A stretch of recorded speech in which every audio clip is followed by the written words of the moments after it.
Janjan Sharma, is it correct to say that there has been a general rise in the level of escalation by India going forward from 2001, and Operation Sindhu proves that? If you compare all previous escalation in last 20 years, this has been the highest. So, I'm not very sure. Can you hear me? Yes, I can hear you, sir. Yeah, I'll okay. come to you, Ambassador So, Dayal. yeah, so I firstly want to say is that we have recognized that there is something called hybrid warfare.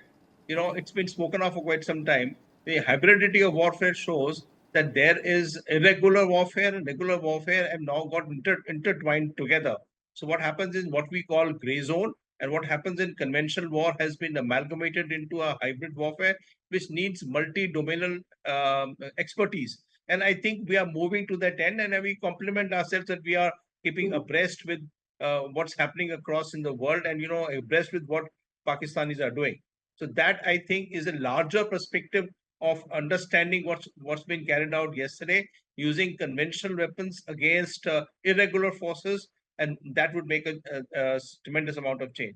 Would you repeat your question again, sir? I missed it in my My thought question process. was that this is the highest level of escalation. Gradually, India is increasing the pitch of escalation. I'm not very sure. You see, when you start considering what we did in Op Prakram, which was a coercive diplomacy of a kind where the entire armed forces were mobilized in 2001 after the parliamentary attack, it was very high nature. And, for 10 months, we were at a bit end that the war might start, including in Kaluchak, which happened in May. So it was, in fact, one very major exercise. What we did in 2008 was mostly diplomacy.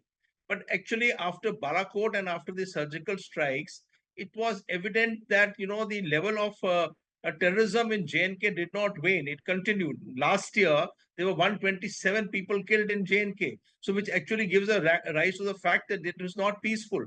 In 2001, we had 4,000 people killed. It had dropped down to 127 last year. So it is dropping down. But Pakistan was not mending its ways of supporting terror, especially what happened last year south of Pir Panjal, when number of incidents took place in those areas which are Hindu dominated in the Jammu belt and towards Kishtwar and Doda. So they were escalating on a different front. Naturally, since the surgical strike and Balakot were insufficient to deter Pakistan, and this time there were thought process that do we need only retribution, or do we need a strategic deterrence for a long time? And I think wisdom prevailed, which said that only retribution will not help. We know Pakistan may continue into this line that they are doing now, but we need to create some kind of an operation which give you a base of going to having a strategic deterrence being created, so that next time they will be wiser before undertaking an operation like this. So it's not a question of escalation. It's a question of judgment. It's a question of analysis after each event and coming out to right answers. And I would take it that each juncture, what happened in 2001 was the maturity of the political military establishment in 2001. What happened in 2025 is the political military establishment's maturity today. One must not tally issues and say there is escalation or de-escalation into the whole thing. Okay, Ambassador Dayal, you wanted to come in. You had raised your hand, sir. Karthike, I object to the term escalation by India. India is not escalating, India is retaliating. There is a fundamental difference between escalating something and retaliating against something. What India has done was in retaliation for the Pahalgam terror attack. Nabila was very right that it showed that there is a high level of preparedness. Yes, India has been prepared for a long time that if the need arises, it will strike against Pakistan for its terrorist activities. But India is not at all keen to escalate. In fact, India stands on the side of peace, and had this terrorist attack not taken place, the need for retaliation maybe a wrong India word would was not used. continue. Ambassador, I maybe the state wrong word again was used. categorically, Maybe India a is wrong not word, but what I escalating, meant India is was, retaliating. sir, maybe a wrong word, but the whole intention was demonstration of force. That demonstration of force. That will be very, very Don't strong. use the term escalation. It is wrong. It puts a totally wrong picture on what India is doing. Demonstration of force. Right. Is that correct, sir? I do like to get Ambassador Prabhu on this, on how and why do we believe that this war can transcend borders into cities like Delhi and Mumbai. That's been an alert that's been sounded in a way by these large-scale nationwide civil defense drills. It almost suggests that this war could very well pass through our, permeate through our borders into cities like Delhi and Mumbai.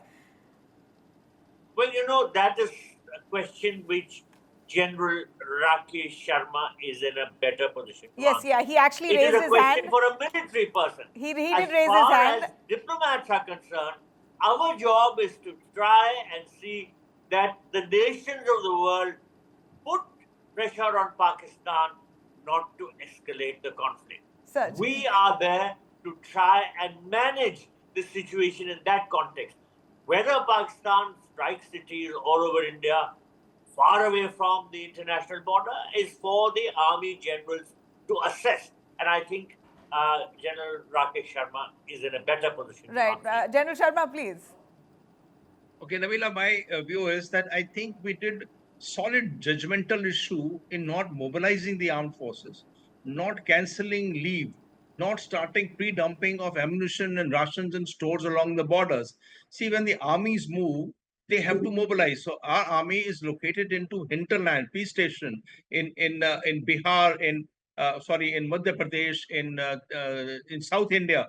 Those formations have not moved at all, which are essential to carry out operation. So no mass mobilization has been ordered.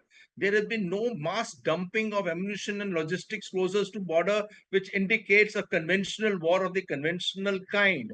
So, this semblance is not only for Pakistan, it's also for international audiences, which I'm sure the diplomacy will be pursuing. Look, we have not mobilized. We are not wanting an all-out war. So, to say if Pakistans want to escalate across to our own hinterland, well, that's an invitation for a conventional war which we can mobilize to.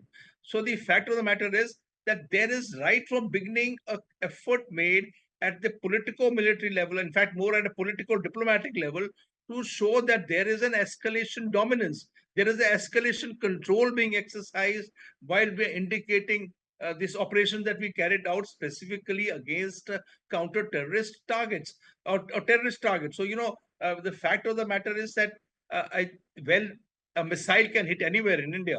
They tested a missile day for yesterday, Abdali, which is 450 kilometers range. It can hit anywhere else. So I will say that you can count on hitting anywhere else. But I doubt it will happen because of the indications that we have provided at political level. Okay, Ambassador Dayal, before I let go of you, again, go back to Operation Sindoor. Sir, does it also tell us that Operation Sindoor diminishes Pakistan's ability to hide behind the so-called lack of conclusive evidence to show that the Pak state's complicity in terror attacks against India? The argument is that if there is a terrorist attack which is taking place, and if you have not worked on it, the state is complicit, and India has the right to take action. To put it in a nutshell, Operation Sindoor conveys the message that India has zero tolerance towards terrorism.